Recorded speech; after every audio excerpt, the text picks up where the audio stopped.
Last લેક્ચરમાં discussion કરતા હતા તાર વડે પરિમિત લંબાઈના તાર વડે મળતું ચુંબકીય ક્ષેત્ર. શરૂ કરીએ ત્યાંથી જ. અનંત લંબાઈ અને પરિમિત લંબાઈના તારના ચુંબકીય ક્ષેત્રના સૂત્રો ખ્યાલ છે. આમ એક પરિસ્થિતિ દર્શાવી છે. એક હોમવર્ક તમને આપેલું હતું અને હોમવર્કની અંદર આપેલા હતા એ કદાચ આન્સર આવી ગયા હશે. ના આવ્યા હોય તો પાછા આજે ફોકસ ખાસ રાખજો. આના આધારે તમને છે પાછા એના આન્સરો મળી જશે. માની લો કે એક અનંત લંબાઈનો તાર છે, પણ અનંત લંબાઈના તારને આપણે કંઈક આ રીતે આમ પાડેલો છે. અનંત લંબાઈના તારને આપણે આ રીતે આમ પાડી દીધો છે. અહીંયા એંગલ બને છે આલ્ફા. ત્યારે બરાબર આ બે તારથી સમિત અંતરે આવેલું બિંદુ, મીન્સ કે બીજા અર્થમાં કહું તો અહીંયા જે એંગલ બને એ એંગલ આલ્ફા બાય 2, આ એંગલ પાસે આ બિંદુ પાસે આપણે ચુંબકીય ક્ષેત્ર શોધવું છે. બી બિંદુ પાસે ચુંબકીય ક્ષેત્રનું મૂલ્ય નક્કી કરવું છે. અચ્છા, શું કરશું તો જુઓ. પહેલા તો દિશા. આ તારમાંથી જે પ્રવાહ પસાર થશે એને પરિણામે ચુંબકીય ક્ષેત્ર અંદર જતી દિશામાં, આમાંથી જે પ્રવાહ પસાર થશે એને કારણે પણ અંદર જતી દિશામાં. તો બે તારને પરિણામે મળતું ચુંબકીય ક્ષેત્ર એક જ દિશામાં છે. તો એક તારને પરિણામે મેળવો. પહેલા હવે એક તાર માટે મેળવવું હોય તો શું કરવાનું? તો મેં અત્યાર સુધી તમને કીધું છે એ પ્રમાણે માની લો કે આપણે આ તારને પરિણામે ચુંબકીય ક્ષેત્ર મેળવવું છે. તો આ બિંદુ જ્યાં ચુંબકીય ક્ષેત્ર શોધવું છે y અક્ષ ઉપર આવે રીતે લઈ લો. આ y અક્ષ કહી દો. અને આ લંબ અંતરની જરૂર પડશે. આ લંબ અંતર r લો તો r નું મૂલ્ય કેટલું થશે? બરાબર. અહીં આપણે આ r નું મૂલ્ય મેં કીધું એ પ્રમાણે નક્કી કરવું છે. હવે તમને કાં તો આ ડિસ્ટન્સ આપેલું હોઈ શકે, કાં તો આ ગમી, અથવા આપણે અત્યારે માની લો કે આ એંગલ છે. જો મારે આના માટે ત્રિકોણમિતીય વિધેય લખું, માની લો કે અત્યારે આ માપ છે એના તમને આ મૂલ્ય આપી દઉં છું. અહીંથી આ અંતર છે દાખલા તરીકે d છે. બરાબર. ક્યાંથી? અહીંથી અહીં સુધીનું આ અંતર છે એ તમને આપેલું છે, એ d જેટલું અંતર છે. તો અને પાછું સંમિત અંતર ખાસી ધ્યાન રાખજો. સંમિત મીન્સ કે અહીંથી આ જેટલું આમ અંતર એટલું જ અંતર, કારણ કે આલ્ફા બાય 2 એંગલ આપણે લીધો છે. બંને બાજુથી આલ્ફા બાય 2 એંગલ થશે. હવે જુઓ જોઈએ કે મારે r નું મૂલ્ય નક્કી કરવું પડશે પહેલા તો. r બરાબર કેટલું થશે? તો કે r બરાબર જો નક્કી કરવું હોય તો આ જે એંગલ આપણે પહેલા સૂત્ર આપણે તમને ખ્યાલ છે. સૂત્ર ઓકે, ડાયરેક્ટ ચાલો સૂત્રનો ઉપયોગ કરું છું. તો આપણે કહી શકાય p બિંદુએ ચુંબકીય ક્ષેત્ર, p બિંદુએ ચુંબકીય ક્ષેત્ર p બરાબર 2 ગુણ્યા એક તારને કારણે, 2 ગુણ્યા એક તારને કારણે ના બીજા તાર 2 ને કારણે 2 વડે ગુણી નાખ્યા, ગુણ્યા એક તારને પરિણામે ત્યાં ચુંબકીય ક્ષેત્ર. પરિમિત લંબાઈના તારનું સૂત્ર શું હતું? μ0I/4 pi r sin θ1 plus sin θ2. ચાલો θ1 અને θ2 નક્કી કરો. આ 2 μ0I પ્રવાહ દાખલા તરીકે આ જ છે, 4 pi r એટલે લંબ અંતર. આ લંબ અંતર તમારે નક્કી કરવાનું છે. તો કદાચ આ માપ તમને d આપેલું હોય તો આ એંગલ કેટલો થશે? તો આપણે કહી શકશો અહીં r બરાબર શું થઈ જશે? r બરાબર d નો sin ઘટક cos ઘટક, d નો આ બાજુનો ઘટક એટલે cos થશે. પણ ઈ એંગલ કેટલો આવશે? π/2 minus alpha by 2. એટલે ઇનડાયરેક્ટલી કેવા જાવ તો d નો આ બાજુનો ઘટક એટલે d cos અને d નો આ બાજુનો ઘટક આવશે એટલે d sin. તો બહુ ટૂંકું કરી નાખું છું, r બરાબર d sin alpha by 2. ધ્યાન રાખજો કયું અંતર આપેલું છે ને એ બહુ અગત્યનું છે. આની અંદર તમને આલ્ફા, અત્યારે મેં કીધું આલ્ફા બાય 2 આ અને અંતર આ આપ્યું છે, બરાબર. આ માપ આપ્યું હોય તો પછી એ રીતે લેવાનું થાય. અહીંયા અત્યારે તમને આ માપ આપેલું છે એવું આપણે ધારી લીધું છે. તો શું થયું તો કે r બરાબર એટલે આપણે કીધું d નો આ બાજુનો ઘટક cos થશે, d નો આ બાજુનો ઘટક એટલે sin થશે. તો r બરાબર d sin alpha by 2. તો અહીં લખી નાખીએ d sin alpha by 2. હવે sin θ1, તો sin θ1 એની વેલ્યુ કેટલી લખશું? sin θ1 ની વેલ્યુની વાત કરું છું.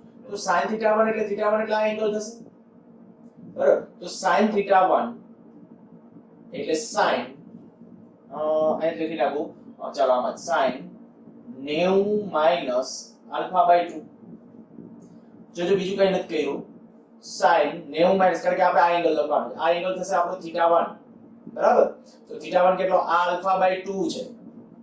આ 90 થશે એટલે આ 90 minus alpha by 2, 90 minus alpha plus sin θ2. θ2 એટલે શું? તો કે આ બિંદુને તારના આ છેડા સાથે જોડો તો એ એંગલ તો 90. કારણ કે અનંત લંબાઈનો તાર છે, અનંતથી આવે છે.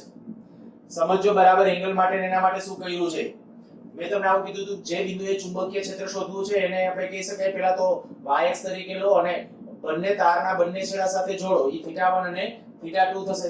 તો આપણો θ1 કેટલો આવ્યો? θ1 આપણા પાસે મૂલ્ય આવ્યું θ1 બરાબર 90 - α/2 અને θ2 બરાબર 90. હવે આ મૂલ્ય બંધ થઈ જશે, આ થઈ જશે cos. તો કે પરિણામ આવું રહેશે 2 આયાથી કેન્સલ કરવા કરી નાખો તો μ0I 2πd sin α/2 આયા થઈ જશે. એમાં મેં કીધું એ પ્રમાણે cos α/2 પ્લસ આ થઈ ગયું એના માટેનું પરિણામ. અહીંયા ખાસ ધ્યાન રાખજો, તમને કયું અંતર આપેલું છે એને ધ્યાનમાં રાખીને તમારે સાદુરૂપ આપવાનું છે. માની લો કે આ અંતર ડાયરેક્ટ આપી દીધું હોય તો સીધું આ તરીકે કિંમત, તો આ α/2 માં જવાની જરૂર નથી. કયું અંતર આપ્યું છે એનો સૂત્રમાં ફેરફાર કરતા આવડવા જોઈએ. હવે હું તમને આવા દાખલા કારણ કે પૂછાયેલા છે અગાઉ, બરાબર? એટલે આવા પ્રકારે જે દાખલા કઈ રીતે ડાયરેક્ટ માની લો કે આવી રીતે આ એક તાર આમ છે અને તમને એમ કે તારને આમ છે 90 અંશના કોણે વાળી દેવામાં આવે, આમ તાર અનંત સુધી છે. પછી તમને એમ કે ભાઈ અહીંથી આ અંતરે આ d અંતર, આ d અંતર, તો આ બિંદુએ ચુંબકીય ક્ષેત્ર મેળવો. જો ચુંબકીય ક્ષેત્ર મેળવો તો આનો ડાયરેક્ટ ઉપયોગ કરવો હોય તો પ્રોપર રીતે કરજો, કરી શકાય પ્રોપર ઉપયોગ હોવો જોઈએ. મેં કીધું અત્યારે આ અંતર તમને જાણતા હતા અને આ એંગલ જાણતા હતા, અહીંયા ખરેખર એંગલ ઈ કેટલો આવશે? આ આલ્ફા આખો ટોટલ કેટલો? 90. આમ આલ્ફા તરીકે કારણ કે બે ચાર વચ્ચેનો એંગલ 90 અને d એટલે ડિસ્ટન્સ ક્યુ છે, તો કે ડિસ્ટન્સ અને પાછું 2 થી આ અંતર સરખું હોવું જોઈએ. સરખું છે તો આ ખરેખર તમારા માટે d તરીકે આમાં જે d ધાર્યો છે એ d કયો લેવો પડશે? આ લેવો પડશે. એટલે √2d જેટલો થાય. d ને બદલે તમારે લખવાની જે વાત આવે તો √2d જેટલું માપ લખવાનું થશે. અથવા ડાયરેક્ટ જ આમાં લંબ અંતર જાણો જ છો, સીધું આ એમ જ કહેવાય કે આથી લંબ અંતર છે તો r ને બદલે જાય શું આવી જશે? r ને બદલે જાય d તરીકે આવી જશે, ખાલી d બચશે. નહીતર d નો ઘટક આવશે, પણ d નો d/√2 નો √2d નો ઘટક આવશે. અથવા મેં કીધું ડાયરેક્ટ d, તો આમાં ડાયરેક્ટ અહીંયા d લખી શકશો, પાછા એંગલો લખી શકશો, સાદુરૂપ આપી શકો. મેં કીધું આવા સૂત્રો લાંબા ગોખવાની જરૂર નથી. પરિસ્થિતિ બહુ સહેલી હશે પણ થોડી સમિતિ આવડવી જોઈએ, બરાબર? ફટાફટ યાદ આવવું જોઈએ કે ભાઈ તારમાંથી માની લ્યો કે આમાં આમ પ્રવાહ છે અને આમાં આમ છે, તો આમાં આમ હશે, અહીંયા ચુંબકીય ક્ષેત્ર આમ હશે, અહીંયા પ્રવાહ આમ છે એટલે ચુંબકીય ક્ષેત્ર આમ હશે. તો ડાયરેક્ટ જ આપણે કહી શકીએ કે ભાઈ બેના ચુંબકીય ક્ષેત્રનો સરવાળો n સાઈડ એટલે n બાજુ વાળા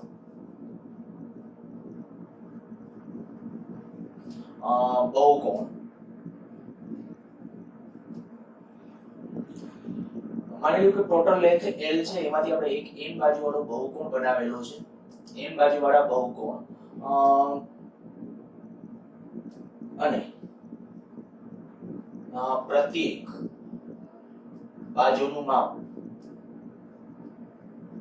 L હોય તેમાંથી I પ્રવાહ વહેતો હોય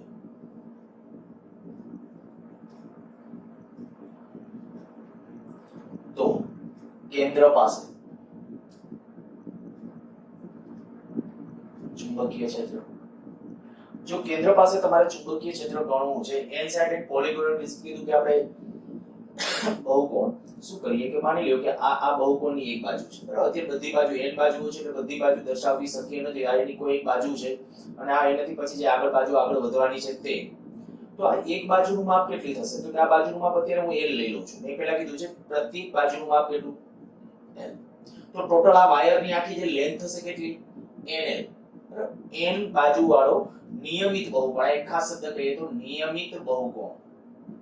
જો નિયમિત બહુકોણ છે, હવે મારે આના કેન્દ્ર પાસે માની લ્યો કે આનું જે કેન્દ્ર બનવાનું છે, આખો આ પોલિગોન આખો જે આમ તૈયાર થશે એનું કેન્દ્ર માની લ્યો કે આ છે. જો આ કેન્દ્ર છે તો આપણે અહીંયા ચુંબકીય ક્ષેત્ર ગણવું હોય તો શું કરશું?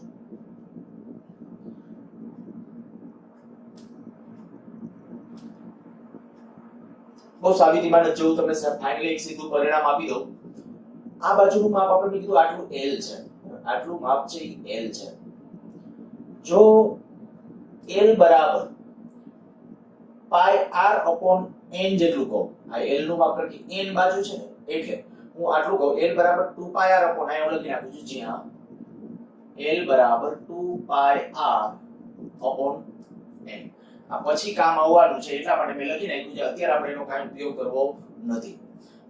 L બરાબર 2πr/n. ક્યારેક જ્યારે અતિ n નું મૂલ્ય ખૂબ મોટું હશે ને, n નું મૂલ્ય ખૂબ મોટું હશે ત્યારે એવા વખતે હું એમ કહી શકીશ કે આ જે nl, આ n આયા લઈ લો તો nl બરાબર કેટલું થવું જોઈએ 2πr પરિ જેવું. n નું મૂલ્ય તમે આ તો વિચારી શકો કે ભાઈ આ ત્રિકોણ છે બરાબર, પછી ચોરસ બને, પછી આપણે કે પંચકોણ, જેમ બાજુનું માપ આ એક l લંબાઈના તારમાંથી જેમ બાજુનું માપ ષટકોણ બને તો તમે ધીમે ધીમે આમ જોઈ શકશો કે એનો શેપ છે આમ સર્કલ તરફ આમ ઢળતો જશે બરાબર. જેમ બાજુની સંખ્યા વધે એટલે ધીમે એક કન્ડિશન આવી જાય કે સર્કલ બની જાય. એક કન્ડિશન એવી છે n બાજુ હોય જેમાં n નું મૂલ્ય ઇન્ફાઇનાઇટ હોય તો આ કેવું બની જશે, સર્કલ બની જશે. અને સર્કલ હોય તેના પરિઘની લંબાઈ કેટલી થાય 2πr જેટલી. એટલે મેં આવી કન્ડિશન ધારી છે nl બરાબર 2πr બરાબર. આપણે આ કન્ડિશન છે મગજમાં રાખશું. અચ્છા જો આવું છે તો અહીંથી અહીંયા સુધીનું મારે માપ લેવું હોય, અહીંથી અહીંયા સુધીનું આ l બરાબર આટલું છે, આ કેટલું થશે πr/n. કારણ કે આખું માપ કેટલું છે l બરાબર 2πr/n તો આટલું πr/n. આ માપ છે, પછી આપણે આ d કહીએ, આટલું માપ છે આ લંબ અંતર. આ એક તારને પરિણામે અહીંયા ચુંબકીય ક્ષેત્ર ગણવું છે, આ એક તારને પરિણામે અહીંયા ચુંબકીય ક્ષેત્ર, તો લંબ અંતરની જરૂર પડશે. લંબ અંતર કહી દઉં છું d. આ ખૂણો કેટલો થશે તો કે આ ખૂણો અહીંયા આપણે કહી શકાય કે ચાપ બરાબર ત્રિજ્યા ગુણ્યા ખૂણો જે આટલું આ માપ છે લગભગ આશરે, પણ ક્યારે n ખૂબ મોટું હોય તો આ છે રેડિયસ કહેવાય, નહીતર ન લેવાય. એટલા માટે હું કહી દઉં કે આ ખૂણો ચોક્કસ આપણે કહી શકાય એપ્રોક્સ ખૂણો, કારણ કે n બાજુ ખૂબ મોટી સંખ્યામાં હશે ને તો કેટલું આવશે π/n. આ ખૂણાનું માપ ચાપ બરાબર ત્રિજ્યા ગુણ્યા ખૂણો, આનો ઉપયોગ કરશો તો. હવે આના ઉપરથી જો d નું મૂલ્ય નક્કી કરી નાખો અને તમે આ સૂત્રમાં કિંમત મૂકો. હું એકનો મૂકી દઉં છું કિંમતો. તો કેટલી બાજુઓ છે તો કે આ એક બાજુને કારણે મળશે એના ગુણ્યા n બાજુ, પછી μ0I/4πd sin θ1 plus sin θ2. જ્યારે બધી કિંમતો આપણે આની અંદર મૂકશું, આ n d ને બદલે કેટલો d એટલે આ લંબ અંતર બરાબર. d જો લંબ અંતર તમારે મૂકવાનું છે એક કામ કરીએ, ચલો કિંમત મૂકી દઉં છું 10 π/n લખું 10 π/n. તો સામેની બાજુ છેદમાં પાસેની બાજુ એટલે આવું થશે πr/nd. જો d ને સૂત્ર ન કરતા હોય એટલે d ની કિંમત આ મૂકવી છે, તો d ની કિંમત આ મૂકી દેશું તો d બરાબર આપણા પાસે આન્સર આવશે πr/n 1/10 π/n. બસ ઈ કિંમત આયા મૂકી દેશું, સાથે સાથે θ1 અને θ2 કેટલું π/2 સોરી π/n. અહીં d અને θ1 અને θ2 ની કિંમત મૂકતા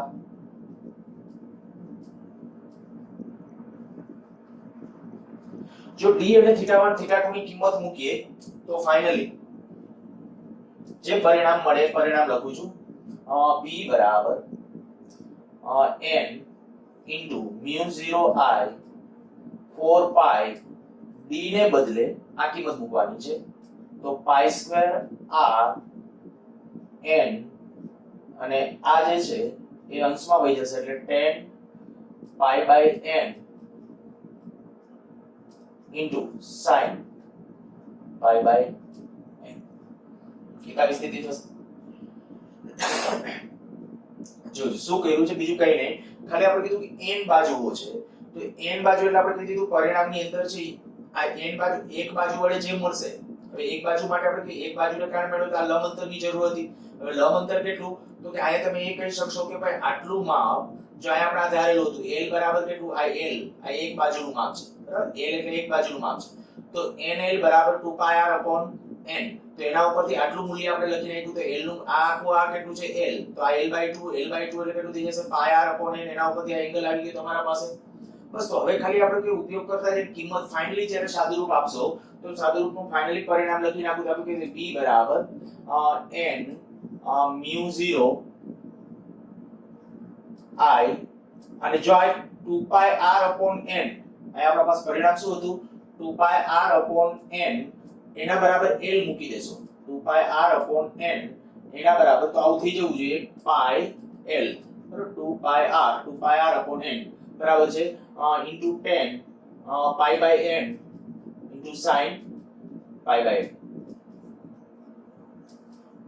આ ખૂબ સરસ સૂત્ર છે બરાબર સૂત્ર છતાં એક વખત ટેલી કરી લઈએ આપણે જે પરિણામ મળી ગયું છે એ ખરેખર બાકીના માટે એપ્લિકેબલ છે કે નહીં આ ખાસ શોર્ટ ટ્રિક તરીકે કામ આવશે બરાબર જોઈ લઈએ ખાલી પહેલા મેં શું કીધું n બાજુ વાળો જે પોલિગોનલ મીન્સ કે બહુકોણ છે એ બહુકોણના કેન્દ્ર પાસે આપણે ચુંબકીય ક્ષેત્ર ગણવું હતું તો l બરાબર મેં આખું લઈ લીધું પછી વર્તુળ લઈ શકાય એટલા માટે તો 2 r n જો n ઇન્ફાઇનાઇટ હોય તો બસ આ નક્કી ગયું આ આખી પ્રોસેસ કદાચ મગજમાં રહે કે નહીં ચાલશે પણ આ સમીકરણ છે ડાયરેક્ટલી યાદ રાખી લેજો માની લ્યો કે n બરાબર 3 લઈએ n બરાબર 3 એટલે સમબાજુ ત્રિકોણ થઈ ગયો નિયમિત બહુકોણ ખરા પણ કેવો સમબાજુ ત્રિકોણ જો સમબાજુ ત્રિકોણ થઈ જાય તો b નું મૂલ્ય કેટલું આવશે b બરાબર 3 ગુણ્યા μ0 I pi l 10 pi by 3 into sin pi by 3 તો આના ઉપર ત્યાં કહી શકશો 3 μ0 I pi l into 10 pi by 3 10 sin ની કિંમત હશે √3 અને sin 60 ની કિંમત હશે √3/2 તો આ થઈ જશે 3 3 3 9 એટલે 9 ના છેદમાં 2 μ0 I upon pi l યાદ કરો મેં તમને આગલા લેક્ચર વખતે સમબાજુ ત્રિકોણ વાળો એક હોમવર્ક માં આપેલો હતો તો એનો આન્સર કંઈક આવો હતો 9/2 μ0 I upon pi l બરાબર કેટલાક બાળકો કંઈક એક લેક્ચર જોયા પછી એક બેનો આવું કે ત્રિકોણ વાળો દાખલો કરાવજો તો હું તમને કહું ત્રિકોણ નહીં હવે કોઈ પણ હોય ત્રિકોણ હોય પંચકોણ હોય કે કોઈ પણ હશે ખાલી આની અંદર નિયમિત શરત એટલી દાખલા તરીકે n બરાબર 4 લઈને મૂકીએ જો n બરાબર 4 લઈ લઈએ તો n બરાબર 4 માટે શું આવશે તો b બરાબર 4 into μ0 I pi l sin pi by 4 એટલે 10 pi by 4 10 pi by 4 અને sin pi by 4 તો થઈ જશે કેટલું આ 1 અને sin pi by 4 એટલે 1 ઉપર લાવ થઈ ગયું 2√2 μ0 I pi l જો આગલો આપણે આ ચોરસ વાળો આપણે દાખલો ત્યારે આગલા લેક્ચર વખતે મેં કરાવ્યો હતો ત્યારે એનું પરિણામ કંઈક આવું હશે પણ આ શરત આટલી કે આ જે l છે એ l એક બાજુનું માપ છે ધ્યાન રાખજો આખા તારની લંબાઈ નથી મેં આ દાખલો બનાવ્યો ની અંદર l ઈને એક બાજુનું માપ છે મીન્સ કે pi r 2 pi r upon n માની લ્યો કે ક્વેશ્ચન તમને આમ કહી દેવામાં આવે તો ટોટલ તાર જે છે એની લંબાઈ l છે ટોટલ કુલ તારની લંબાઈ જો એક નોંધ કરીને સ્ટેટમેન્ટ લખી નાખું જો કુલ તારની લંબાઈ l હોય કુલ આખો ટોટલ તારની લંબાઈ l હોય તો આ સૂત્ર શું થઈ જશે p બરાબર અહીંયા જે n છે આ l એ એક બાજુનું માપ હતું તો ટોટલ તારની લંબાઈ l હોય તો l by n એટલે આવું થઈ જશે n square μ0 I pi l 10 pi by 4 pi by n અને sin pi by n બરાબર આ પરિણામ અચ્છા અહીંયા સિદ્ધ કદાચ વાળો પ્રકાશ તો જરાક જોઈ લેજો હું એકવાર ફરીથી રિપીટ કરી જાઉં છું એટલે સમીકરણ એ પ્રમાણે ટેલી કરી લેજો ખાલી આવું જ કર્યું તો અહીંથી જે પરિણામ હતું એ પરિણામમાં ખાલી વેલ્યુ મૂકી હતી અહીંયા બાજુ પેલા છે n પછી શું છે μ0 I upon 4 pi square r A 4 pi આ જ કિંમત છે 4 pi square અને d ની કિંમત મૂકી હતી d બરાબર આ કિંમત મૂકી છે તો તમે એવું લાગે તમારે રીતે સાદુરૂપનું સ્ટેપ લખીને આટલો d બરાબર આ કિંમત મૂકી એટલે શું આવ્યું તો કે ત્યાં એક 10 વાળું એટલે આ કિંમત મૂક્યા પછી અહીં બાજુમાં 10 વાળું પદ છે 10 pi by n અહીંથી જ કિંમત છે આ 10 pi by n એ અહીં આવી ગયા અને પછી શું તો કે sin pi by n આ sin pi by n અને પાછું બીજું sin pi by n એટલે કેટલું થઈ જશે 2 અહીંયા 2 આવશે ને ગુણાકારની અંદર 2 sin pi by n અને પછી એમાંનો જે 2 આવશે એ એક 2 ની જગ્યાએ આપણે ખાલી કિંમત મૂકીએ આ 2 આવશે આ ગુણાકારની અંદર એક 2 છે અને પછી જે અમે કીધું કે 2 pi r જ્યાં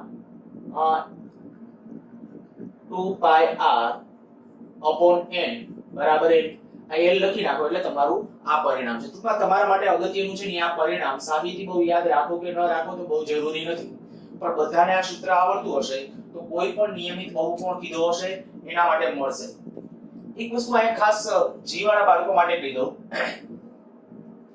જો આપણું આ પરિણામ છે આ પરિણામ n² μ0 I pi l એમાં આજે આ l ને બદલે મારે લખવું l તો હવે l તો ટોટલ લેન્થ છે ટોટલ લેન્થ એટલે કેટલી 2 pi r અહીંયા લખવું ખાલી શું લખાય l બરાબર આ ધ્યાન રાખજો l કુલ તારની લંબાઈ તો કુલ તારને બદલે જો આપણે 2 pi r ના સંદર્ભમાં લખો અહીંયા 2 pi r લખશો 2 pi r લખશો તો એની અંદર હવે જે કિંમત મળે પાઈ સ્ક્વેર થઈ જશે કારણ કે એક પાઈ છે બીજો 2 પાઈ r માં પાઈ આવશે ઈ એક પાઈ અને એક n તો હું અહીંયા આવું કરી નાખું 10 pi by n upon pi by n અને હજી એક પાઈ બાય n વધશે ઈ પાછો અહીં લખી નાખું પાઈ બાય n તો મેથ્સ વાળાને આ ખ્યાલ છે કે લક્ષ વાળા ચેપ્ટરમાં મેથ્સમાં તમે ભણી ગયા હશો કે ભાઈ આવી જો પરિસ્થિતિ હોય લિમિટ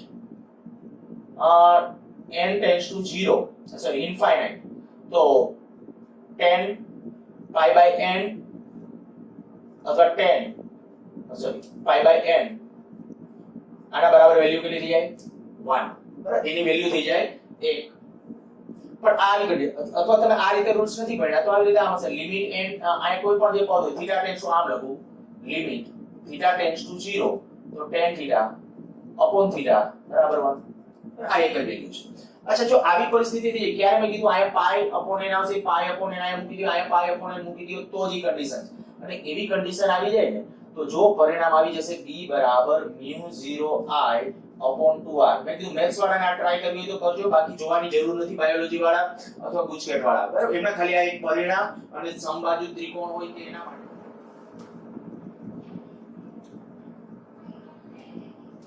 આ એક તારને આ રીતે આમ વાળેલો છે પ્રવાહથી આમ વહે છે મારે અહીંયા p બિંદુએ આયા ચુંબકીય ક્ષેત્ર નક્કી કરવું છે પ્રવાહનું મૂલ્ય I છે માની લો કે આની ત્રિજ્યા છે એ r જેટલી છે તો આ ચુંબકીય ક્ષેત્ર તો આપણે કે પાર્ટ ની અંદર લઈ લ્યો તો આપણે આવું કહેતા જઈએ કે ભાઈ આને પરિણામે એટલે કે આ પેલા તારને પરિણામે ચુંબકીય ક્ષેત્ર આ લૂપને કારણે અર્ધવર્તુળાકાર લૂપ અને આને કારણે જો આને પરિણામે આ ચુંબકીય ક્ષેત્ર 0 યાદ આવી જવું જોઈએ શું કામ 0 તો એ તમને ખ્યાલ છે કે આ તાર છે એના અક્ષ પરનું બિંદુ છે એવી રીતે આ તાર માટે પણ અક્ષ પરનું બિંદુ છે ચુંબકીય ક્ષેત્ર કેવું 0 અચ્છા આને પરિણામે તો કે અર્ધવર્તુળ એટલે ખાલી આટલું જ મળશે જો હું અહીંયા લખું કે b બરાબર b1 b2 b3 તો b1 અને b3 તો 0 છે 0 b2 કેટલું તો આ અર્ધવર્તુળાકાર રિંગ હોય તો યાદ કરો આગલો લેક્ચર μ0i 4r આખી રિંગ હોય તો μ0i 2r કેન્દ્ર પાસે બરાબર આ અડધી રિંગનું કેન્દ્ર છે તો આપણે કહી શકીએ આ પ્લસ આયા 0 અચ્છા આની દિશા જો હું સદિશ ફોર્મેટમાં લખું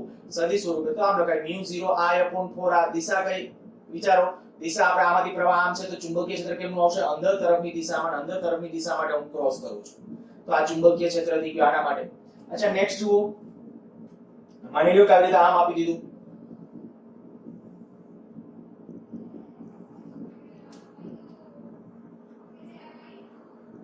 આ બિંદુએ દાખલા તરીકે આપણે ચુંબકીય ક્ષેત્ર નક્કી કરવું છે પ્રવાહ I છે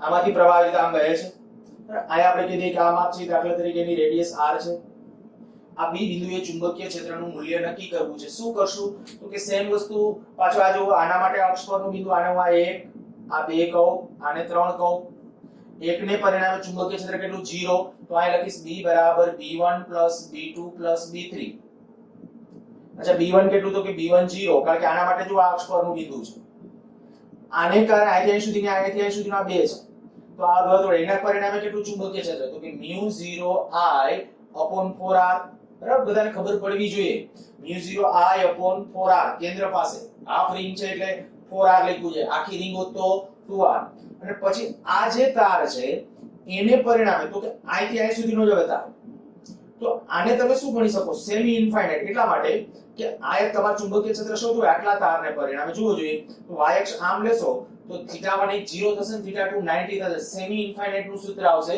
તો μ0i 4 pi r આ ક્યાંથી એવું તો કે આ લંબઅંતર કેટલા જેટલું થશે આ જેટલું જ બરાબર આ સેમી ઇન્ફાઇનાઇટ તાર વાળું છે અને દિશા માટે મેં પ્લસ માઈનસ બાકી રાખ્યું એટલે જુઓ આયા જ્યારે જોશો આયા તો હું આમ કરું છું આ અત્યારે આપણા માટે આ કન્ડિશન થઈ આની આવી રીતે આમ છે આ રીતે આમ તો હું આ રીતે આમ એટલે બારે ચુંબકીય ક્ષેત્ર બારે આવ્યું હવે આ તારને પરિણામે તો કે આ તારમાંથી પ્રવાહ આમ છે તો ચુંબકીય ક્ષેત્ર કેમ આવશે બારે બે બારે છે એટલે બે સરવાળો તો પરિણામી ચુંબકીય ક્ષેત્ર પછી આમાં કોમન કાઢવું હોય તો કાઢી શકો બાકી આપણો આન્સર આ છે μ0i 4r કોમન લઈ લ્યો આન્સર આવશે 1 pi અને દિશા જો લખતા હો તો કઈ દિશા બારે આવતી દિશામાં આવી હતી ને હા ઓકે બારે આવતી દિશામાં તો બહાર તરફ એટલે બ્લેકબોર્ડના સમતલને લંબ રૂપે બહાર તરફ આ દિશા માટે હવે ગમે તે રીતે આવા આટી ઘૂંટી કરી દે ગમે તેવા લૂપ આપી દે માની લો કે હજી હું આવું તમને આપું પૂછાય છે ગુજકેટમાં બધામાં. ગુજકેટમાં અગાઉ પૂછાયેલા છે એટલે ખાસ કન્સિડર કરજો આવા.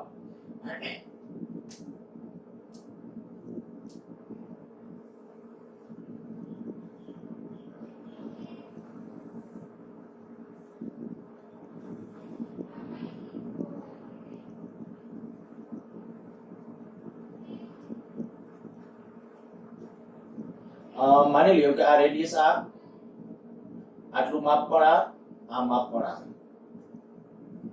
ચાલો આ ચુંબકીય ક્ષેત્ર નક્કી કરવું છે બી બિંદુએ. તાર ખાલી છે કે આ દીવડા આકારે આપણે ગોઠવી દીધું છે એવું છે. બી કેન્દ્ર પાસે ચુંબકીય ક્ષેત્ર. તો પહેલા વિચારો આને પરિણામે આને આ 1 કહી દો, આટલો તાર આ 2 કહી દો, આ ચાપ 3 કહી દો, આ 4 કહી દો. તો b બરાબર b1 b2 b3 b4. ચાલો 0 કોણ? તો કે b4 અને b2 બે 0, આ બે 0 બરાબર, કારણ કે એની અક્ષ પરનું બિંદુ છે. જો અક્ષ પરનું બિંદુ તો ચુંબકીય ક્ષેત્ર 0. આને પરિણામે ચુંબકીય ક્ષેત્ર અંદર કેટલું? સેમી સર્કલ છે. સેમી સર્કલ છે એટલે આપણે કે b1 તો μ0I/4r પણ કઈ દિશામાં છે? અંદર તરફની દિશામાં છે. એટલે મેં ક્રોસ કરી નાખ્યું અંદર તરફની દિશામાં એટલે cross. Plus b2 0 plus b3. અચ્છા b3 કેટલું? μ0I/4 પણ એની રેડિયસ કહેવાય 2r. જો એની રેડિયસ કેટલી થશે? 2r. કઈ દિશા?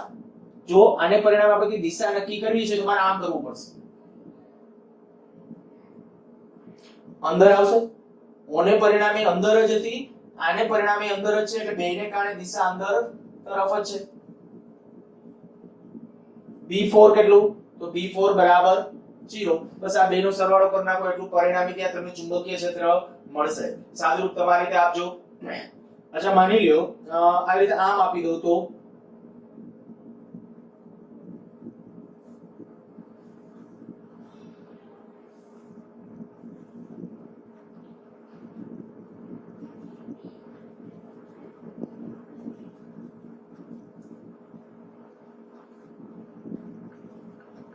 આ ચુંબકીય ક્ષેત્ર નક્કી કરવું છે.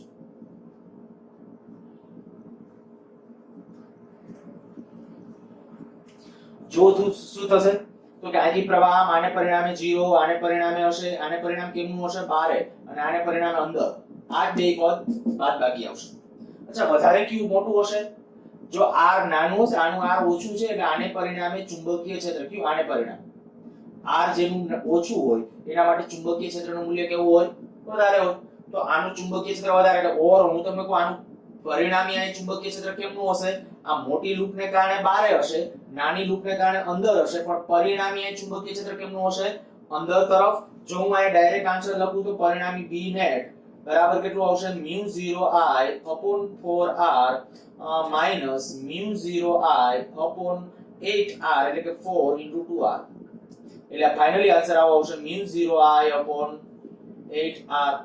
કઈ તરફ? તો કે આ નાનાને પરિણામે અંદર તરફ એટલે ઓકે ક્રોસ વડે આમ કરી નાખો. બરાબર, ક્રોસ કર્યું છે એનો અર્થ શું કરશો? અંદર તરફની દિશામાં છે. તો આવા પ્રશ્નો છે ધ્યાન રાખવા. અચ્છા બીજો લગભગ ક્યાંક નીટમાં કે જી ની અંદર પૂછેલો બહુ સરળ ક્વેશ્ચન.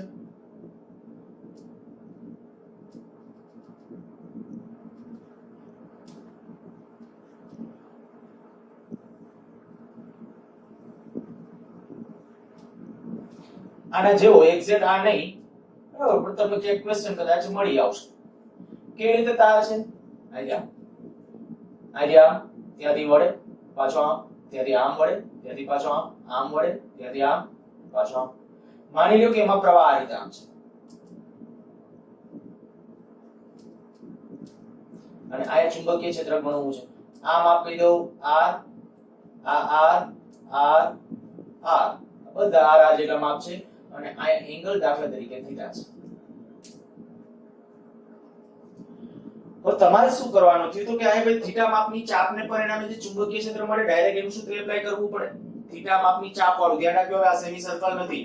સેમી સર્કલ એટલે અર્ધવર્તુળ નથી આખું આ, પણ આ કે આ ચાપ છે અને ચાપ હોય તો ચાપ માટે સૂત્ર યાદ કરો. ચાપનું આપણું સૂત્ર શું હતું?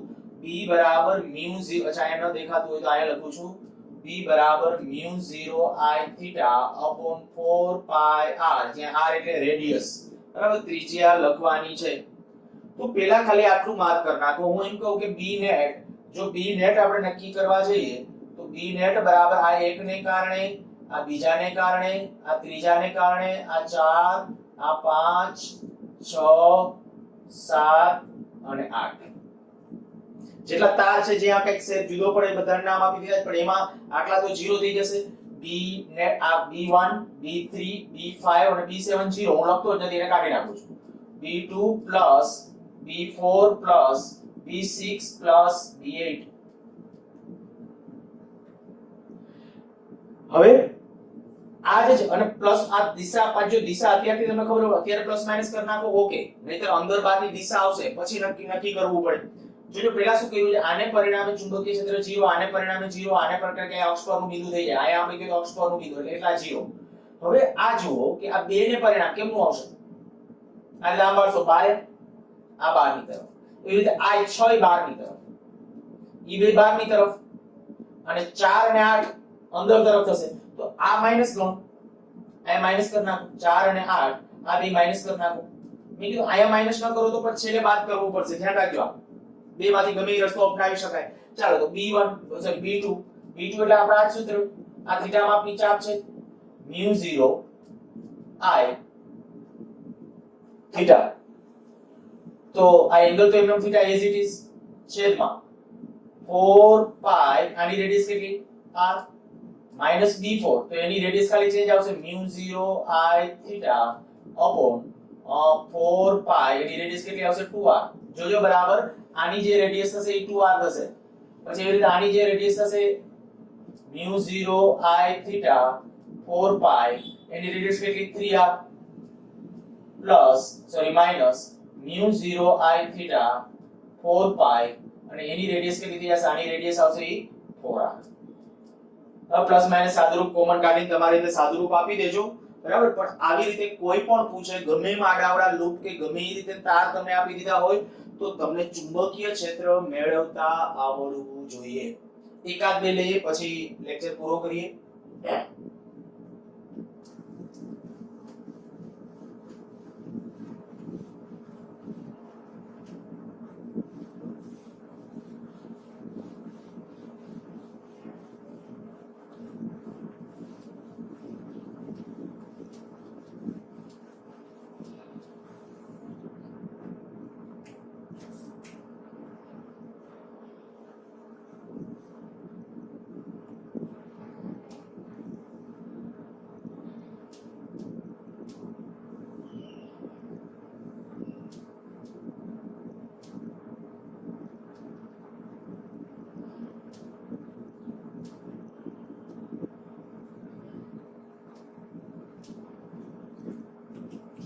ચલો આમાં ચુંબકીય ક્ષેત્ર કેન્દ્ર પાસે આપણે જો આ જેટલો પ્રવાહ પસાર થાય છે, આ જેટલો પ્રવાહ લઈ કેન્દ્ર પાસે ચુંબકીય ક્ષેત્ર શું કરી શકો તો કે આ માટે તમે આવું કરી શકો છો કે ભાઈ આ જે તાર છે અને આ જે તાર છે,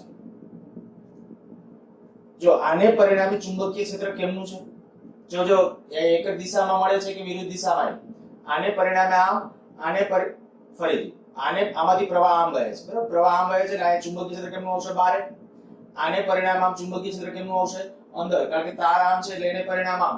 તો આ બંને તો જાણે કે એકબીજાની અસર નાબૂદ કરતા હશે, બરાબર, આ બંને એકબીજાની અસર નાબૂદ કરે છે.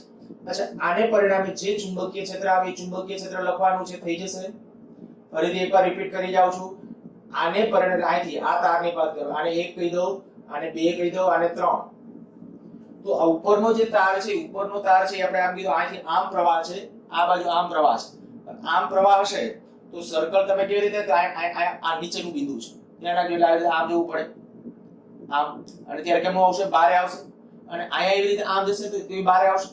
બેને પરિણામે કેમનું આવશે, પરિણામે જો ફરીથી એકવાર ડિરેક્શનમાં આપણે ભૂલ કરી હતી, શું આવે અહીંયા આપણે કીધું એ પ્રમાણે કેમનું આવશે બારે કે અંદર. તો આ જે તાર છે, તારમાં પ્રવાહ આમ છે, બરાબર, પ્રવાહ આમ છે અને નીચેનું બિંદુ છે તો ઉપરથી પકડો, અંગૂઠો કેમનો રાખવાનો, પ્રવાહની દિશામાં અંગૂઠાના પ્રવાહની દિશામાં રાખો તો આ ચુંબકીય ક્ષેત્ર કેમનું છે બારે આવતી દિશામાં આને પરિણામે અહીંયા બારે આવતી દિશામાં અચ્છા આને પરિણામે અહીંયા ચુંબકીય ક્ષેત્ર આને પરિણામે અહીંયા ચુંબકીય ક્ષેત્ર કહું છું તો અહીંયા કેમનું આવશે પ્રવાહ અહીંથી આમ છે એટલે હવે અહીંયા પાછું આપણે શું કરશું પ્રવાહ આમ છે બરાબર આ દિશામાં તો મારે આ તારને પકડવાનો કેવી રીતે અંગૂઠો આમ રહે એવી રીતે જો કેમનું આવશે બારે આ બેને પરિણામે બારે આવતી દિશામાં એટલે સરવાળો થશે ને આને જો કે એક તાર માટે એક તમને આટલું કહી દઉં કે લૂપમાં છે ને તમને પ્રવાહ એક સરખી દિશામાં જ દેખાય ને બધાનો સરવાળો આમ દાખલા તરીકે ત્રિકોણાકાર લૂપ હોય આમાંથી પ્રવાહ આમ હશે સરવાળો ચોરસ લૂપ હશે આમ છે સરવાળો એક જ દિશામાં પ્રવાહ હોય તો અહીંયા આમ પ્રવાહની દિશા એક જ છે એટલે સરવાળો થશે અચ્છા સરવાળો એટલે આપણે કહી શકાય કે ભાઈ ચુંબકીય ક્ષેત્ર દાખલા તરીકે B બરાબર B1 B2 B3 ચાલો B1 કેટલું B1 એટલે semi infinite μ0 I upon 4 pi r plus B2 કેટલું μ0 I upon 4 r plus μ0 I upon 4 pi r બધાને કારણે બસ આનો જે સરવાળો છે કોમન કાઢવો હોય તો કોમન કાઢી શકો નહીતર અધરવાઇઝ આપણો આ છે ઈ આન્સર છે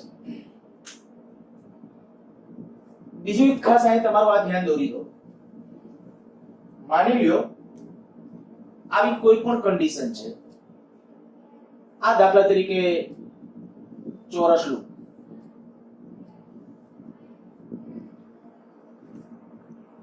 આમાં છે ને આમ પ્રવાહની પણ તમે એમ કહી દે કે એક સમાન આડછેદ અને એક સમાન અવરોધકતા ધરાવતા એક તારને આ ચોરસ લૂપમાં વાળેલો છે હવે એના કોઈ પણ બે બિંદુ દાખલા તરીકે એક બિંદુ આ કહો અને એક બિંદુ આ કહો B દાખલા તરીકે અહીંથી પ્રવાહ એન્ટર થાય છે અહીંથી પ્રવાહ બહાર નીકળે છે અને તમને એમ કે આ જગ્યાએ ચુંબકીય ક્ષેત્ર કેટલું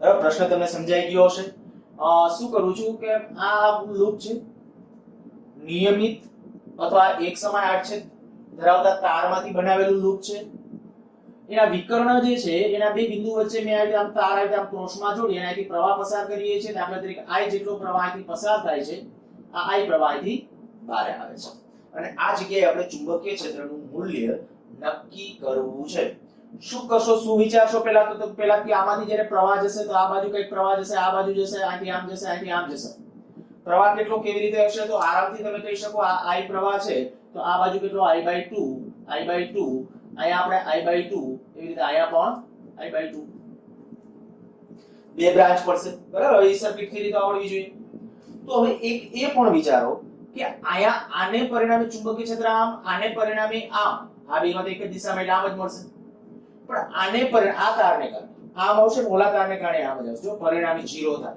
અહીંયા કેન્દ્ર પાસે B બરાબર આન્સર B બરાબર 0 અચ્છા આવો નહીં અને માની લ્યો કે હું આવું લઉં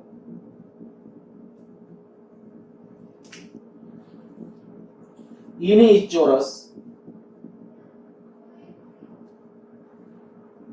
નિયમિત આડછેદ ધરાવતો તાર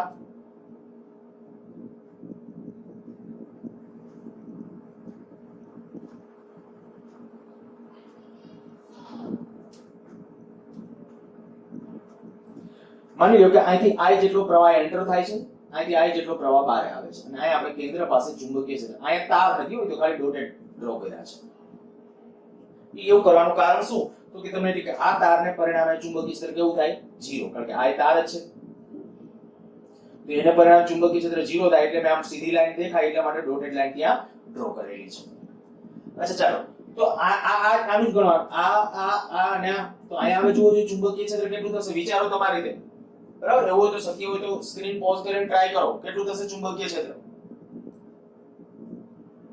અહીંયા જે ચુંબકીય ક્ષેત્ર મળશે કદાચ જો તમે મેળવ્યું હોય અને આન્સર 0 આવ્યો હોય તો ધન્યવાદ B બરાબર 0 વળી તમને વિચાર આવશે કે આમાં B બરાબર 0 કેમ પોસિબલ બને તો થોડીક સર્કિટ થિયરી પાછી કઈ રીતે સર્કિટ થિયરી એટલે શું તો કે જો આ તાર બધા તારની લંબાઈ સરખી છે હવે આ ત્રણેય તાર કેવા જોડાણમાં ગણાય શ્રેણીમાં તો સર્કિટ થિયરી સમજાવું સાથે સાથે આનો અવરોધ R હોય તો આનો R છે નાનો R છે નાનો R છે હવે વિચારો જોઈએ કે જ્યારે આવી કન્ડિશન થાય,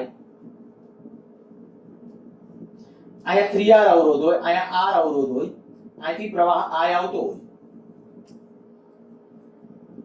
આ I પ્રવાહ આવે છે, આ અવરોધ R છે, આ બધા કારણ કે નિયમિત તાર હતા બધા, આ ત્રણેય શ્રેણીમાં ગણાય એટલે 3R અવરોધ કરી નાખ્યો.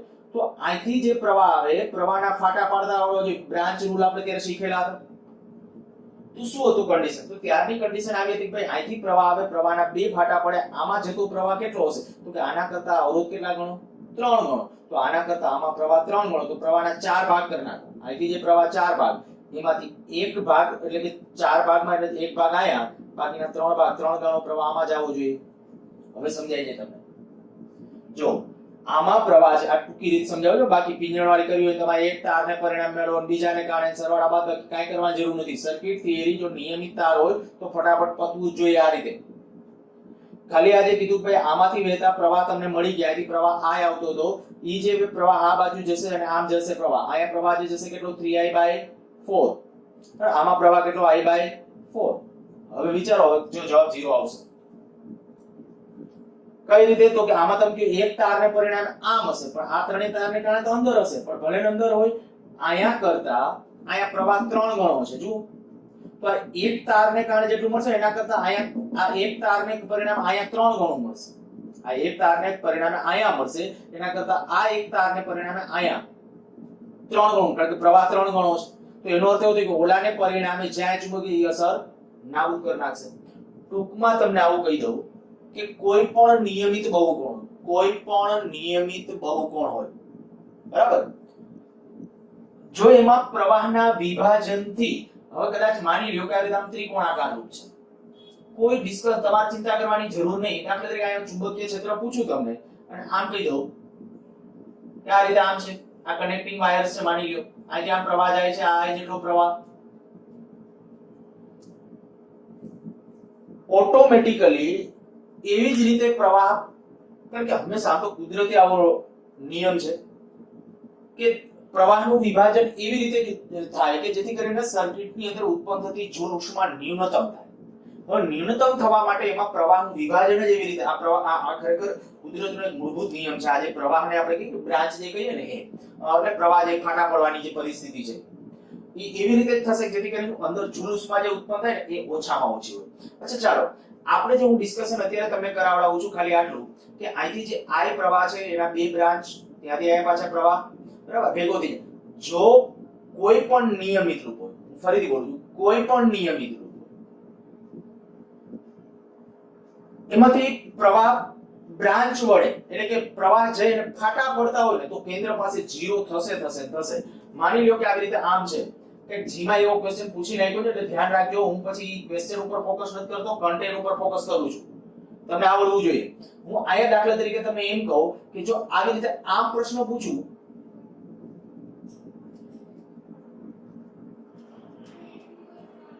અને હવે તમે કહો કેન્દ્ર પાસે, તો કેન્દ્ર પાસે ઓલું ચોરસ લૂપ વાળું મળે નહીં મળે. પણ માની લ્યો કે હવે અહીંયા આમ છે, અહીંયા તાર છે, આમ હતું અને અહીંયા મેં તાર બે જોડી દીધા, અહીંથી પ્રવાહ દાખલ થાય છે. હવે અહીંથી જો પ્રવાહના ખરેખર ફાટા પડશે, કઈક પ્રવાહ આમ જશે, કઈક પ્રવાહ આમ જશે. જ્યારે પ્રવાહના ફાટા પડે ને ત્યારે સમજી લેજો કે એના કેન્દ્ર પાસે ચુંબકીય ક્ષેત્ર 0 થશે જ. આવી કન્ડિશન હશે તો, નહીતર નહીં. એટલે ખાસ એક અગત્યનો રૂલ્સ આપણા પાસે તમારા પાસે આવી ગયો કે કોઈ પણ નિયમિત બહુકોણ હોય એમાં જો કોઈ પણ બે બિંદુ વચ્ચે, પછી કોઈ પણ બે બિંદુ હું બોલું છું, બે બિંદુ વચ્ચે બેટરી જોડવામાં આવે તો એના કેન્દ્ર પાસે ચુંબકીય ક્ષેત્ર 0 થાય અને થાય. હવે કદાચ આવો ક્વેશ્ચન પૂછી નાખવામાં આવે, માની લ્યો કે આ છે એ સર્કલ છે, આ જ્યારે આના માની લ્યો કે એમાં જે આપી દઉં આ 60 અંશનો કોણ બનાવે એવી રીતે એક તાર આયન એક તાર આયન. ચિંતા નહીં કરવાની, સીધું જ જો પ્રવાહનું વિભાજન થાય છે તો કે હા અહીંથી પ્રવાહ ગયો, પ્રવાહના બે ફાટા પડ્યા અને આયન કેન્દ્ર પાસે પૂછ્યું તો કે હા નિયમિતતા છે, હા તો કેન્દ્ર પાસે 0. બરાબર. તો આ દરેક કિસ્સાની અંદર કેન્દ્ર પાસે ચુંબકીય ક્ષેત્રનું મૂલ્ય કેવું મળશે? 0. બરાબર. પ્રૂવ કરતા આમાં પછી પ્રૂવ કરી શકાય બધા ચાપ બરાબર ત્રિજ્યા ગુણ્યા ખૂણો લઈને, પણ મેં કીધું આખો યુનિવર્સલ લોઝ આ જ છે કે ચુરુસમાં ન્યૂનતમ થવી જોઈએ એવી રીતે પ્રવાહનું વિભાજન થાય. એટલે આમાં ને આમાં પ્રવાહ એવી રીતે જ વહેશે કે જેથી કરીને આયા કેન્દ્ર પાસે જે ચુંબકીય ક્ષેત્રનું મૂલ્ય થાય એ કેટલું થાય? 0. બરાબર. તો આવી રીતે આમ ઘણા બધા પ્રશ્નો છે આના માટે વિચારી શકાય. મારી ઈચ્છા એવી છે કે આ ચેપ્ટરની અંદર પાછું એક વખત જ્યારે ચેપ્ટર એન્ડ ઉપર આવી જશે ને ત્યારે વળી પાછો સ્પેશિયલી એના રિવિઝન હેતુથી અને થોડાક સ્પેશિયલ ક્વેશ્ચન લઈને પછી વળી પાછું છે તમને આના પૂરતું રિવિઝન કરાવે. એટલે ખરેખર રિવિઝન એટલે આમ કોઈ આ નથી શીખવાડવાનું, બરાબર. જે વાત છે કંઈક નવા કંઈક થોડીક વેરાયટી, પણ એ દરમિયાન છે તમે આખું આ કમ્પ્લીટ કરજો.